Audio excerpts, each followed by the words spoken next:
The Kraft Foods Company presents The Great Gildersleeve.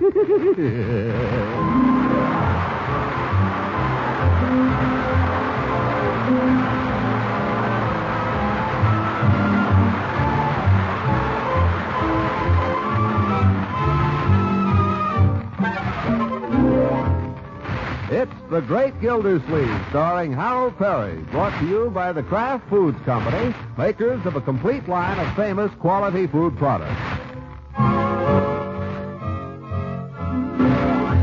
Now let's see what goes on with the Great Gildersleeve. He comes home in the evening and finds the hall table piled up as usual with everything under the sun. Confound it, let's clean up this mess here. Leroy, Marjorie. Good evening, Mr. Gildersleeve. Why must everybody pile everything on this table? Good evening, Bertie. Dinner's just about ready. Right away. Marjorie, Hello, aren't you? your hat. Leroy, Did you call me out? get this out of here or I'll burn it. Okay. Hereafter, I want this table. How long has this letter been here? Let's see. Oh, that came a couple of days ago. A couple of... Listen, mail is important. Don't you know that? Lying around here for a couple of days. Suppose that was a check for $1 million, Leroy. I'm asking you, suppose that was a check for $1 million. Well, let's open it and see.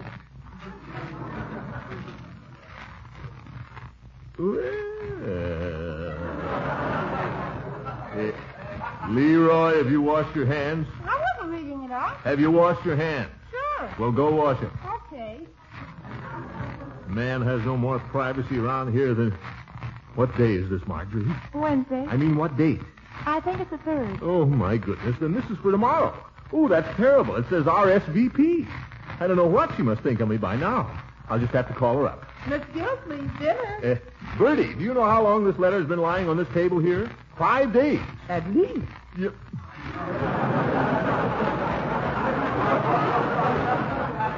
Well, confound it, it's time you people around here learned that mail is important. It's not something to be kicked around the house. The mail must go through. That's one of the first principles of our government. That's why tampering with the mail is a federal offense.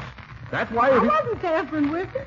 Well, I didn't mean... that... Any mail comes, I leave it laid. Same with letters and same with checks. I don't touch nothing. Not Bertie. Same with money, too. I find any money laying anywhere, I dust around it. Yeah, well, I'm sure you do. Only... Yes, sir. Nobody ain't gonna get nothing on Bertie. Well, I wasn't blaming you for this, Bertie. It's just embarrassing, that's all. A lady sends me an invitation and gets no reply. Makes me out to be very rude. Yes. Well, let's have dinner, my dear. I'll call Miss Goodwin later. Miss Goodwin, huh? You haven't seen her lately. Hardly seen her all winter. She's been very busy, I suppose, just as I've been. Anybody'd be busy who had a whole school full of Leroys. Yeah, I dare say. This my napkin? Yes, must be. Yes, that's the trouble with winter. People get too busy. But now that it's spring, they begin to relax a little. Yeah, that's what's nice about spring. I think she's so attractive, don't you? Oh, yes. Very attractive woman, very. Capable, too. Capable and yet, attractive. Remind me to call her right after dinner. Unky, Yes, my dear? have you decided yet about tomorrow night? Tomorrow night. I mean about Ben. You said you'd make up your mind later, and I thought, well, as long as you're going out tomorrow night... Well, my dear, ordinarily I don't approve your going out on school evenings, but just this once, as long as it's spring. And as long as it's Ben. Oh, Unky.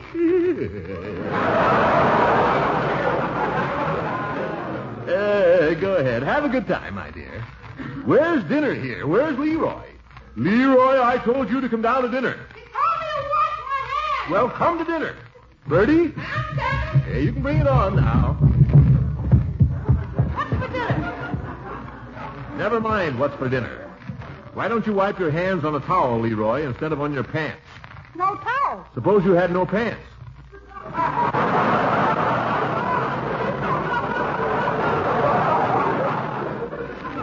If there's no towel, go get one. Yes, sir. Not now. Sit down and eat. Sit down and eat. Go get a towel. What is Leroy? Bertie, by the way, I guess I'll just be Leroy for dinner tomorrow night. Marjorie and I would both be going out. Hey, no fair. Hey, what's the idea? Where's she going? Now, Leroy. Gosh, everybody gets to go out to dinner but me. I always get left. No fair. It's a Skip. Now. Can I have Piggy over? Can I ask him to spend the night? That's up to Bertie. You'll have to ask her. Oh, boy, can I go and call him now? You haven't asked Bertie yet.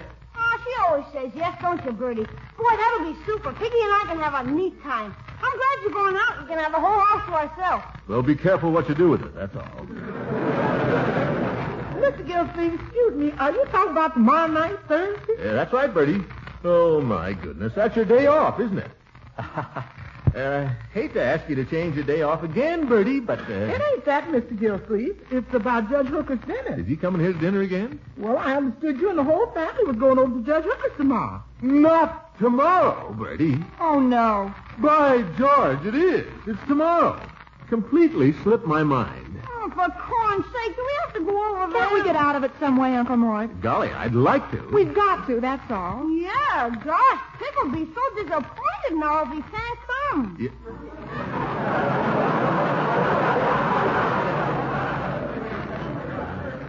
If the old goat didn't make such a great big thing out of it every year, confound these annual customs. Never should have got started in the first place. The whole thing is ridiculous anyway. The idea that I should have to report to him once a year on you children in the estate. That's not what a probate judge is for. Just something the old goat made up. Sure, what does he know about it, the old goat? Leroy. That's not the attitude either. Judge Hooker's been a very good friend to both of you children, and to all of us. It's just that, well, confound it, I've got better things to do. So have I. Me too. Well, I don't know how we're going to get out of it this late. I know. Tell him you're sick. But, Leroy, that wouldn't be true. Pardon me. Maybe if you explain to him, Uncle. I know. I'll tell him I had a previous engagement, only I didn't know it till today. That just happened, young man, to be the case. Now eat your soup.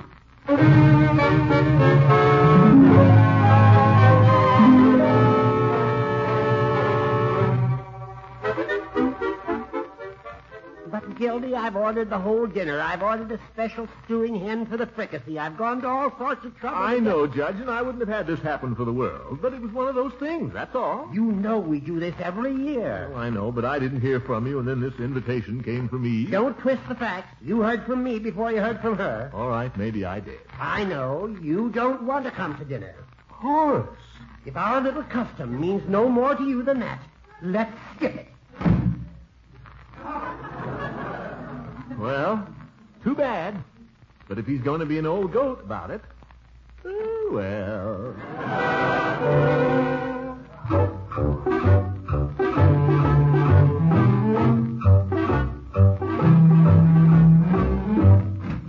Throckmorton. Hello, Eve. Long time no see. Oh, dear, and I was just going out. That's all right. I was going to phone you, Eve, and then I said to myself, no, I'll just run over there. Because I owe you 1,000 apologies. What for? Your invitation. It was lying on the hall table. I never found it till this evening, and then I was horrified. Oh, you needn't have been. Oh, but keeping you up in the air that way without an answer. Oh, I wasn't expecting you, so it was all right. You weren't expecting me? Oh, no, Judge Hooker told me you wouldn't be able to make it. When I invited him, he told me all about your annual dinner. Oh. Well, about that, Eve, that's all right now. Oh, I quite understand, and I wouldn't interfere with it for the world. Huh? I think it's such a lovely custom. Two old friends sitting down formally to dine together once a year and toasting their friendship on the anniversary of their meeting. There's something almost classic about it, like Damon and Pythias. Such friendships are rare, Throckmorton. They deserve to be cherished. Yeah. So please, don't think I resent your refusing my invitation to keep your engagement with your old friend. I honor you for it. In fact, I wouldn't think very much of a man who didn't. Well, as long as you understand, Eve. Sorry I can't make it. Oh, I do, Throckmorton. And after all, what I was planning here was nothing important. Just an evening of fun.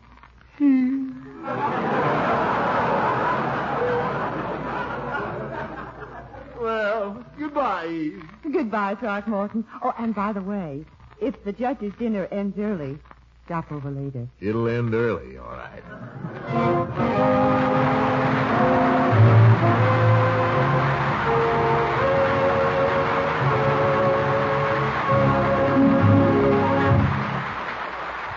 The nicest compliment on your cooking skill is a request for a second helping. And believe me, the whole family will be asking for second helpings if you cook with smooth melting Velveeta.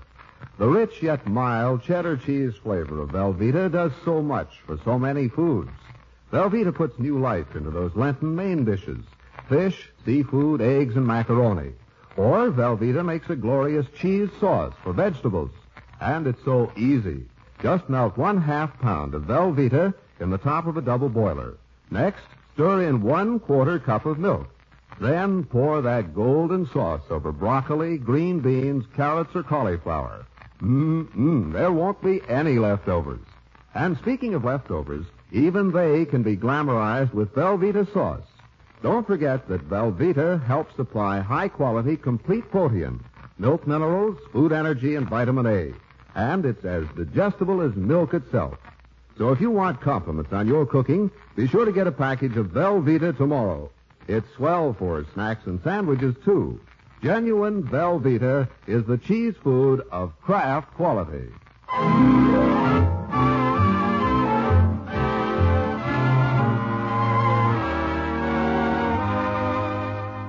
Now let's get back to Gildersleeve. He's had to swallow his pride and ask Judge Hooker to renew his invitation. But weighing the prospects of an evening with the judge against an evening of fun and games at Eve Goodwin's, it becomes clear to him that something must be done. And so... Yeah, hello, Mr. Gildersleeve. What can I do for you today? Peavy, you can do me a favor. Well, that's what you're in business for. What's the nature of the favor? Well, I'll tell you. I'm going to dinner at Judge Hooker's tonight. You see, every year well, I won't go into the whole boring business, but the long and short of it is, I want to get out of there. I want to get out of there early. Something else on the fire? Never mind. I want to get out, and I need an excuse. That's where you come in. Where? I want you to call me up at the judge's house. Wait till about 9:30, then call me to the telephone. But what should I say? It doesn't matter. I just want an excuse. I'll say I got an emergency phone call and I was suddenly called away. Will you do it? Well, it's a little out of the pharmaceutical line. Look, Peavy, all I'm asking you to do is to make a simple little telephone call. All it can cost you is 5 cents. Oh, it's not for 5 cents, Mr. Gildersleeve. I know you're good for 5 cents. Well, what is it then? Well, suppose I call up there and Judge Hooker answers.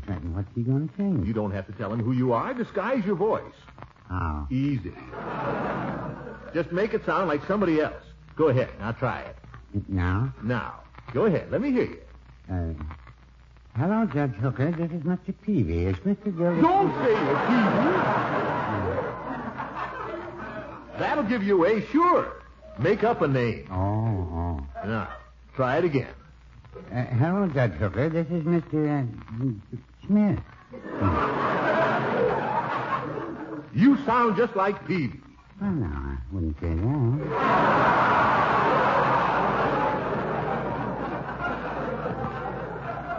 And you have to think of a better name than Smith. Look, Peavy, can't you fake some kind of an accent or something? Pretend you're some kind of a foreigner? Well, I boarded with a Swedish landlady once. Oh, fine. Then you can be a Swede. Yeah, go ahead. Let's hear you. Hello, Judge Hooker. I've been Master Johnson. Great. Do it that way, Peavy. That's great.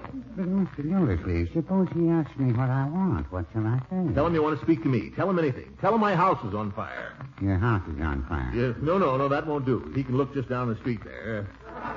Well, make up something, Peavy. Tell him it's an emergency. Will you do it?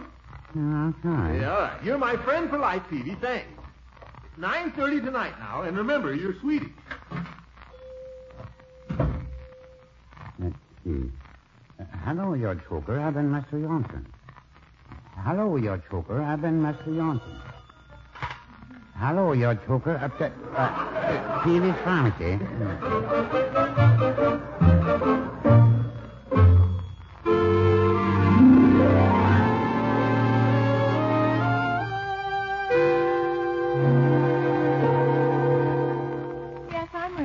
Very nice, my dear. I think it's perfectly ridiculous wearing my hair like a child just to please the judge. Now, Marjorie, if it makes him happy, as a matter of fact, it's very becoming.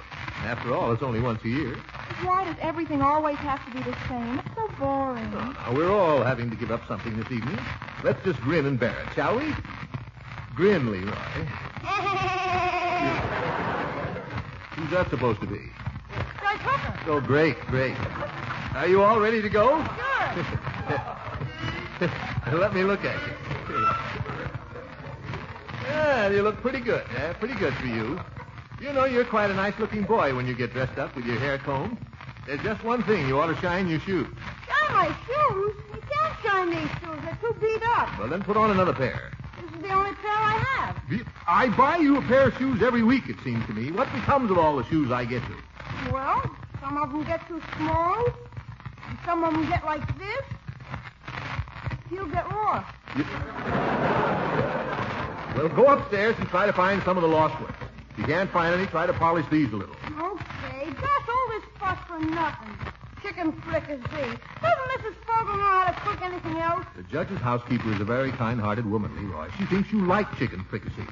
Kindly behave in such a way that she will have no reason to change her opinion. But it makes me sick. If I don't tell her this year, we'll just have it again next year. You can stand it once a year? I don't mind the chicken. I hate the carrot soup. Well, I don't really mind that. It's the prune souffle.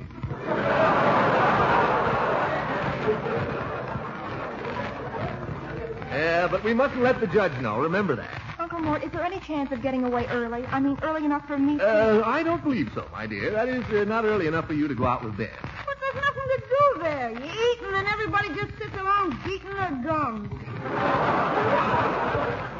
That's the way grown-up people enjoy themselves, my boy. You might as well get used to it. Gosh, I'd rather be a kid.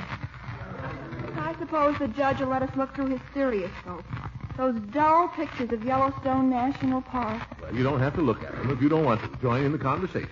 And listen to the judge tell about how he stole the chapel bell at college.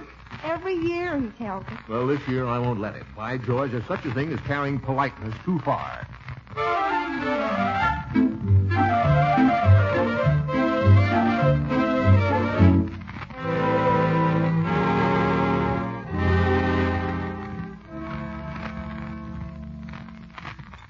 Well, this is certainly a joyous occasion. I've said that before, and I'll say it again. Yeah, it sure is. How about some more of the stewed celery, Leroy? No thanks, Judge. Well, some more of the chicken anyway. Mrs. Fogel, would you mind going around again with the chicken? Surely. Oh, no, thank you, Mrs. Fogel. I couldn't possibly. Delicious, but really... Mr. Gildersleeve. Mrs. Fogel, I just don't dare. I'm known to be devoted to the pleasures of the table. But even I have to draw the line someplace. Well, Leroy, I guess it's up to you to save the family reputation. Me? How about a nice wing, Leroy? Oh, thanks, Mrs. Fogel. Leroy, I think you can forget manners for once and have another helping. What? Yeah, go ahead, my boy. I'll forgive you. Well, thanks, Unc, but I'm saving a little room for the dessert. You know what I hope it is, Mrs. Fogel? Mrs. Fogel isn't going to let you down, Leroy. Good old prune souffle. Oh, boy. You hear that, Unc? Your favorite.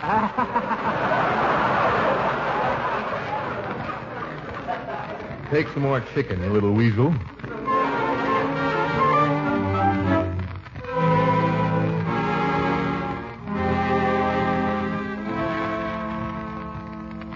Now there's another little ceremony we go through every year. Anybody remember? Oh, which one, Judge? The measuring. Come on over here to the door jam, Leroy, Marjorie. Oh, for corn's sake. Yeah, come on. Come on. Now, my guess is that Marjorie has grown the most these past 12 months, beginning to look like quite a young lady. But these pigtails, really, Judge. Where's last year's mark, Horace? Let's see. My glasses here. Marjorie, 1945. There it is. Stand up there, my dear. Head flat against the wall. Wait. Hold still while I make the mark. There. Where is it? Right there, over your nose. What? I've only grown half an inch. Cookie, do you realize what that means? What? I've grown up. Well, you may be right. Little Marjorie. Well. I suppose you'll be going to dances and all that kind of thing in another few years. In another few years. Why, if it wasn't for this thing... Yes. Leroy, suppose you stand up there and see if you're getting any bigger. Are you kidding? Stand still, young man. No tiptoes now, you little rascal. Now, don't cheat the boy, Horace. Make the mark level with the top of his skull. That's level. Golly. He's grown about 3 inches. 3 inches? The gym teacher at school says I grew 3.5 inches since last year. Well, what does it matter? After all, the main thing is to have a record each year, isn't it? And as long as you're not shrinking, Leroy. Well, I should say not. He's getting to be a fine big boy. I suppose you'll be going to college one of these days, won't you, Leroy? I suppose so. Sending him to your alma mater, Gildy? Or do you want him to get an education? Now, listen here, you old goat. Just because you went to some little Eastern college that nobody ever heard of, with a football team that couldn't even beat Vassar. Why, we had an excellent team. It was an excellent college. And if Leroy happens to have an inclination toward the law, he couldn't choose a better school to give him his foundation. What about it, Leroy? Care to be an attorney? Or a judge? Nah.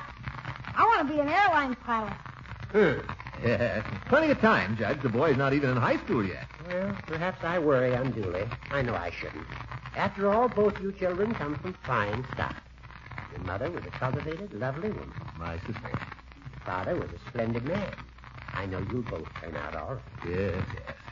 Throckmorton, perhaps you and I should excuse ourselves and retire to my study for a little financial discussion. Huh? Leroy, I know you've been itching to get your fingers on my stereoscope all evening. You and Marjorie can examine the slides if you wish, while your uncle and I have a little talk in my study. Is this really necessary, Horace? In my opinion, it's vital. Oh, well, then come on, let's make it snappy. Only 9 o'clock.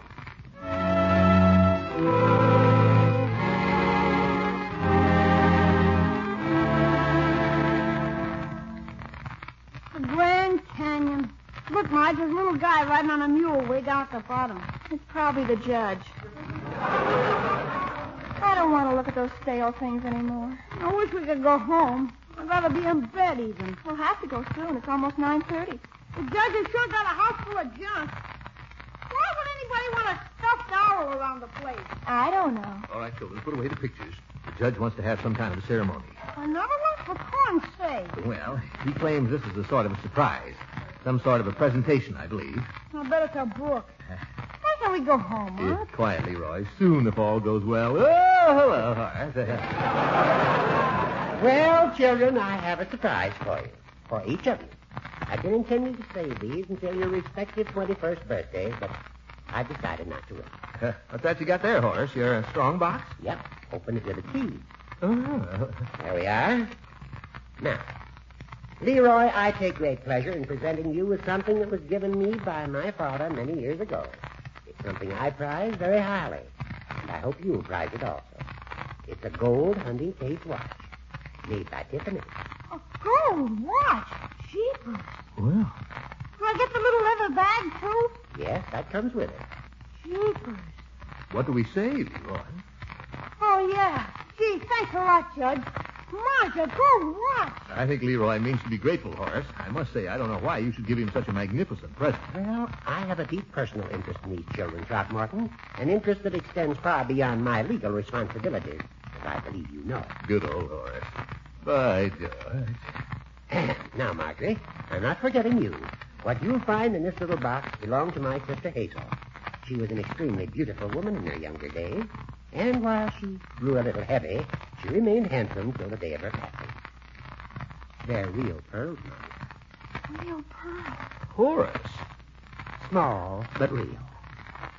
Oh, Judge, they're the most beautiful things I've ever seen. Oh, Judge, you're a darling. Now, Marjorie. A gold watch. Auntie, aren't they lovely? Where's the mirror? I'll look at them in the dining room. Horace, old man, honestly, I don't know what to say. A gold watch. You don't have to say anything, old man. You know that I love these children just as much as you do. You've been a second uncle to them, Horace. Isn't that true, Leroy? Hasn't the judge been a second uncle to you? A gold watch and a leather bag. That's chamois. Oh, Judge, I don't know how to thank you. Look, Auntie. Yes. By George, Horace. Oh, my goodness. Hello? Hello. I want to speak to Mr. Gildersleeve, please. Mr. Gildersleeve? Just hold the line. For you, Gildy. For me? Who could be calling me here? It's Peavy. The man sounds drunk.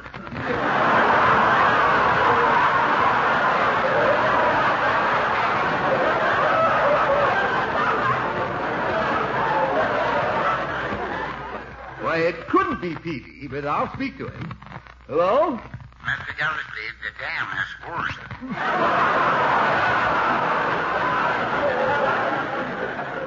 What? I say the dam has burst. This is Johnson. Oh. Well, I don't care, Johnson. I won't be able to make it this evening. Goodbye. Matter, Gildy? Trouble? No. It's really nothing. These fellows can't pester me about business in the evening, not when I'm enjoying myself with an old friend, anyway. I was saying to Leroy, Marjorie, the judge has been a second uncle to you children, hasn't he? He's been wonderful. You're a darling, Judge. Well, as I say, What the dickens? Hello? I want to speak to Mr. Gildersleeve for just a moment. Gildersleeve? Hold the wire. Peavy again. It's not Peavy. It's a man named Johnson. Hello. Mr. Gildersleeve, your house is on fire. I told you, Johnson, I can't be bothered tonight. Goodbye. Darn pest. What were you saying, Horace? Well, I've been intending to save these things till the children were 21. And I got to thinking. The allotted span of man is 70 years and 10. Well, I've arrived now. Horace, you're not feeling sick. Oh, no. That is nothing out of the ordinary. I never saw you looking better. Did you, children? I think he looks great. I never saw him looking younger. Of course. You lived many a long year yet, old friend. Many a long, happy, prosperous year, I hope. Sure, Judge. The first 100 years are the hardest. Leroy means well, Horace. I know he does. Leroy is... Let me answer that, Horace. That fellow Johnson, I'll break his neck. Hello. Mr. Gildersleeve? Is that you, Johnson? No, this is Peavy. I just wanted to know if you got the message. Yes, I got it. Ye gods, what do you think I am, a half-wit? Are you there, Johnson? Yes, I'm here, but I don't know what to say. This is Peavy. I'll see you tomorrow, Johnson. But if you see Peavy, tell him to stick to the drug business. Peavy is an idiot. Well, now, Goodbye!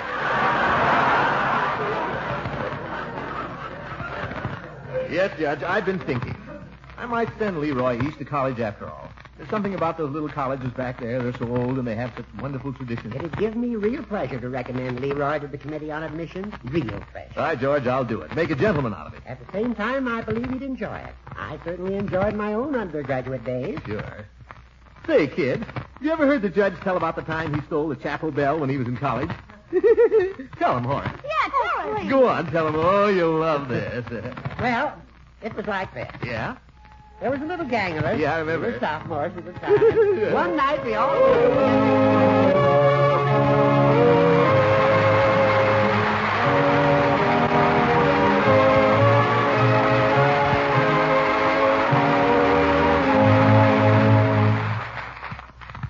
There are millions of crippled little girls and boys, and grown-ups too, who will find better health, occupation, and joy this year because of the aid and comfort you give in your purchase of Easter seals.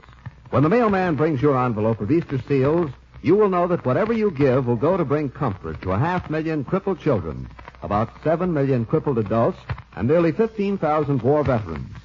The National Society for Crippled Children and Adults has 42 state societies working to make this silver anniversary Easter Seal campaign its most successful. The greatest investment one can make is an investment in human life. You can invest in the life of crippled children by keeping your quota of Easter seals. Good night, folks.